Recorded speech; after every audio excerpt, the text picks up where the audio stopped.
Power star आज बोले हैं डिबेट में कि दारू का यहाँ बिहार में चालू होना चाहिए। नहीं, वो उसी की वजह से इवेंट अपना करते हैं लखनऊ में। खेसारी लाल यादव कह रहे हैं कि पवन सिंह दारू पीने के लिए लखनऊ रहते हैं और उनको दारू पीने की इतनी गंदी आदत है, इतनी बुरी लत है कि उनसे कंट्रोल नहीं हो पाता है। उनको ज्यादा एंजॉयमेंट चाहिए होता है, जिसकी वजह से वो लखनऊ शिफ्ट हो चुके हैं और अपना सारा इवेंट लखनऊ में ही करते हैं। उनको थोड़ा ज्यादा एंजॉय चाहिए, इसलिए अपने बेचारे अब नहीं मान पाए, रुक नहीं पाए। आप समझिए कि इसी पटना में बैठकर भोजपुरी के पावर स्टार पवन सिंह कह रहे हैं कि खेसारी लाल यादव मेरा छोटा भाई है।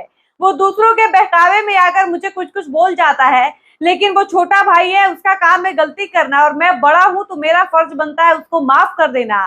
खेसारी लाल यादव दिल का बुरा नहीं है। जो भी इंसान ज्यादा बोलता है ना, वो दिल का साफ होता है। मैं यही बोलूंगा, मेरा छोटा भाई है। और इसी पटना में बैठकर खेसारी लाल यादव कह रहे हैं कि पवन सिंह को दारू पीने की इतनी गंदी आदत है कि पवन सिंह लखनऊ में बस चुके हैं, यूपी जाकर बस चुके हैं और अपना सारा इवेंट लखनऊ में ही कराते हैं।